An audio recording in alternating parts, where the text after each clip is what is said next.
nagsaksakan na. Sa cellphone video na ito, makikitang tinalon at sinaksak ng mga tinaguriang jumper boys ang isang truck driver habang nakahinto sa Mel Lopez Boulevard sa Maynila.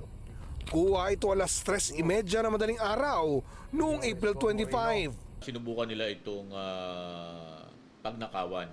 Pero nanlaban itong driver, nasugatan ito, minor injury lang naman. At pagkatapos nun itong dalawa yung suspect natin dito ay kagat na tumakas. Sila yung mga sumasampa sa mga truck at nagnanakaw ng mga kalakal doon, mga bakal, kung ano yung papakinabangan. Kaya tinawag silang jumper boy. Ang naturang video, ipinadala ng kumuha sa tanggapan ni Manila Mayor Isko Moreno. Nakatulong yan para matukoy ang mga suspect at maaresto ang isa sa kanila. Nagkagad tayo ng follow-up operation na nagresulta sa pagkakahuli dito sa isang 19 years old na taga doon din sa may lugar, sa may Tondo. At na-identify yung kasamahan niya na isang 26 years old at large. Naharap ang mga suspect sa reklamong attempted robbery. Wala rin kawala sa kuha naman ng dashcam ang panghablot sa cellphone mula sa isang nakahimpil na sasakyan sa Osmeña Highway gabi noong April 19. Makalipas ang ilang araw, naaresto ang suspect matapos mahulihan ng pen gun. Yung suspect natin na ito ay taga doon din sa lugar.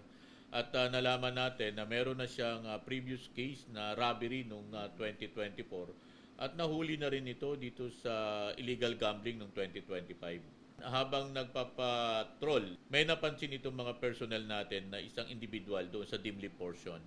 At nung sinita nila, itong tao na ito, nalaman nila na same person ito, itong suspect at itong nasita na ito, ay siya yung responsable dito sa pang-snatch noong April 19 ng gabi.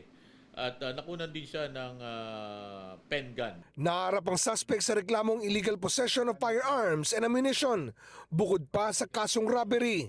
Malaking tulong itong mga video na ito. Pag meron po kayong na-witness na mga ganitong insidente, i-report nyo po agad. Nagpasalamat din si Manila Mayor Isko Moreno sa pakipagtulungan ng netizens.